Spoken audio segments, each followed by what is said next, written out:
And I would have regretted it later like everybody else. But what the hell, I regretted it anyway. And I still didn't get none. Yeah, you know what I'm saying? I call it out, come on, let's do it, bump it, forget it. Even though she now put out 2 scandalous books detailing her sexual escapades with celebs, Corinne still was able to attract more famous lovers. Among them was a high-profile relationship with Norwood's close friend and godbrother, actor Darius McCrary. Best known as Eddie Winslow on ABC's hit sitcom Family Matters, Darius's relationship with Corinne got plenty of media coverage.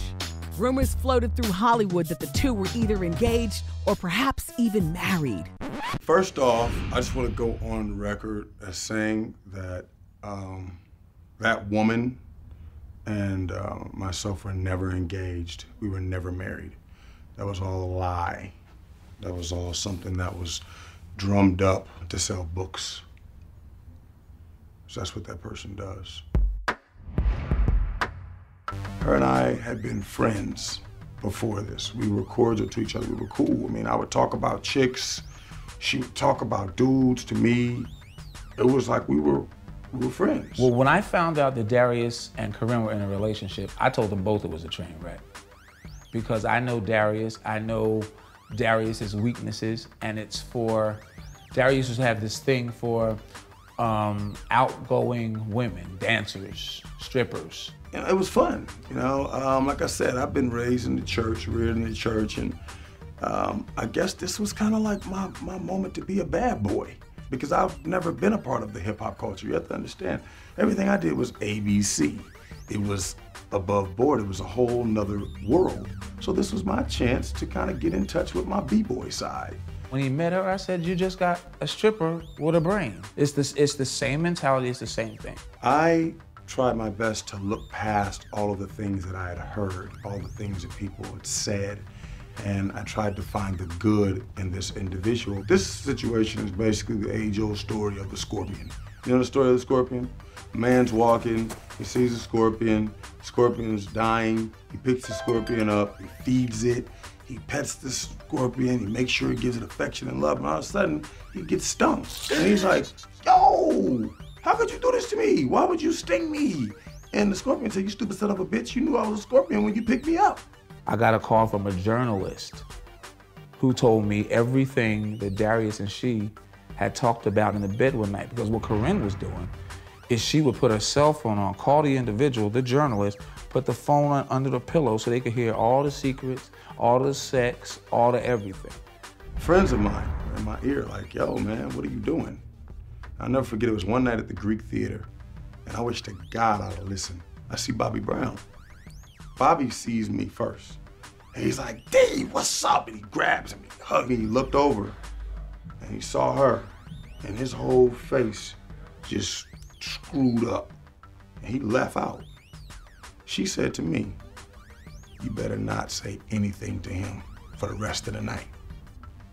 And so me, being the man I am, first thing I do is I walk over to Bobby, and Bobby says, yo man, what the hell you doing with her? I said, what was you doing with her? he says, yo man, I understood the first book, but the second book and how she blasting on that website is ridiculous. It's a trifling ass broad. He basically told me, you know, she gonna bite you. And I'm thinking, oh, you just mad because you not getting ahead no more, you know? And Bob was right.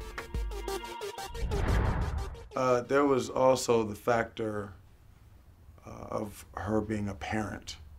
And I thought of all of the men who have probably come in and out of this boy's life. I don't want to just be another guy that her mother's brought through who is one of Mommy's friends. And we all know Mommy has a lot of friends. Upon meeting him, I noticed that he was very well-mannered, soft-spoken, a very kind soul, but his spirit had been broken. And I found out he was abused. He was being abused. I'm talking about sock the boy, beat on the boy, talk bad to the boy. And so I told her, this is a young man that you're dealing with. And if you continue to treat him like this, you're going to break his spirit. And she looked at me and she said, his spirit is already broken. She's very abusive to that boy, unfortunately. Well, I don't know about the physical abuse, I can't attest to that, but the mental abuse, most certainly. I know of one particular incident when she was having an argument with Darius, and it got really, really ugly, and she called her son out of his bedroom where he was asleep, pulled a knife, a big butcher knife, and asked Darius, how many pieces you want to leave here in? Psychosis. But pulled her son out to watch this. ACS should be checking her out and seeing what her kid is going through. You don't know how he's gonna grow up now, you know what I'm saying? You think you don't know? He's like 9 now, 8, 9, 10, or whatever. You know, kids teasing him, "Haha, your mother's superhead, she sucked dick for a living, haha," you know what I'm saying? Like, are you afraid of how this book might affect Naeem? I'm actually looking forward to getting with him when he's of a decent age and explaining to him everything that happened to me. I really need him to know. I really need my son to know exactly what happened because he was with me for so much of it. You know what I mean? I need him to respect his mother and what I've gone through. Because what happens when parents pretend like they've never had sex and you've never done drugs, then your kids don't talk to you about it. They talk to their dumb friends about it. I know my parents used to have sex. I used to mine. So I almost found myself stuck in this situation basically for the sake of this child. But then there came a point where I had to consider my own son, who was my flesh and blood, because she was extremely jealous of every and anything that could potentially be a threat to her in any way. I mean, we're talking about a woman that would cut her own shadow.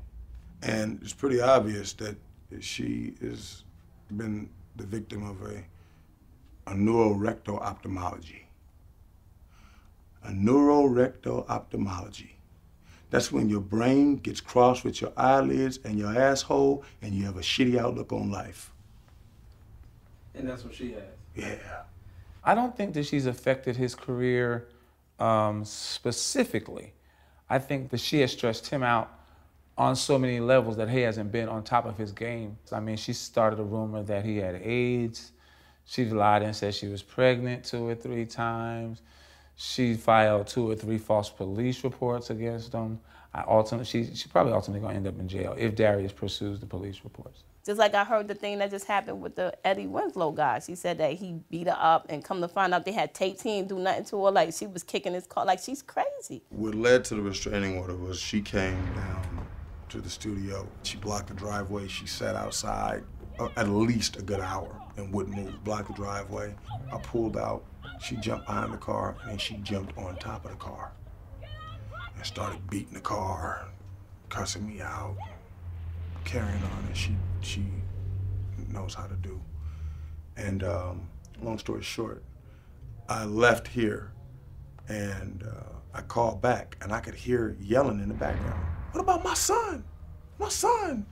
My son had a breakdown in school because Darius has been gone, and woo, woo, woo. And I heard somebody ask her, where's your son now? At home with a friend. Your son's at home with a friend. Why are you here? Chasing behind some dude.